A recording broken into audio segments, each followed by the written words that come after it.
দীর্ঘ আলোচনার পর অবশেষে স্বস্তির রায় পেলেন জনপ্রিয় অভিনেত্রী ও মডেল মেহজাবিন চৌধুরী। হুমকি, ভয়ভীতি প্রদর্শন এবং ২৭ লাখ টাকা আত্মসাতের অভিযোগে দায়ের করা মামলা থেকে তাকে এবং তার ভাই আলিশান চৌধুরীকে অব্যাহতি দিয়েছে আদালত। ১২ জানুয়ারি ঢাকার নির্বাহী ম্যাজিস্ট্রেট মোহাম্মদ আদনান জুলফিকার শুনানি শেষে আলোচিত এ মামলার নিষ্পত্তি করেন।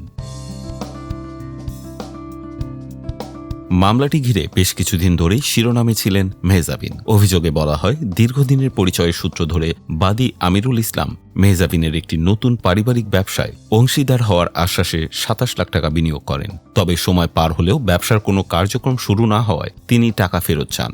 অভিযোগ অনুযায়ী টাকা ফেরতের বিষয়ে আসামিরা বারবার সময়ক্ষেপণ করেন। মামলায় আরও দাবি করা হয়, গত বছরের ১৬ মার্চ রাজধানীর হাতিরঝিল এলাকায় একটি রেস্টুরেন্টে বৈঠকের কথা বলে বাদীকে ডেকে নেওয়া হয়। সেখানে মেহজাবিন, তার ভাই এবং অজ্ঞাতনামা কয়েকজন ব্যক্তি তাকে গালিগালাজ করেন এবং হত্যার হুমকি দেন বলেও অভিযোগ করা হয়। ঘটনার পর ভাটারা থানায় গেলে পুলিশ আদালতে মামলা করার পরামর্শ দেন।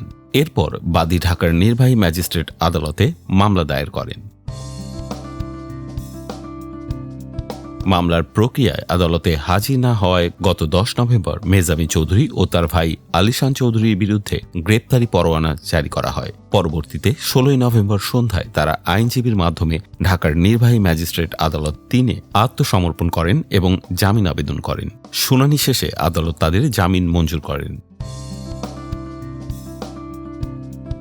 সব অভিযোগ, নথিপত্র ও শুনানি পর্যালোচনা শেষে আদালত সোমবার মামলাটি থেকে মেহজাবিন চৌধুরী ও তার ভাই আলিশান চৌধুরীকে সম্পূর্ণ অব্যাহতি দেন।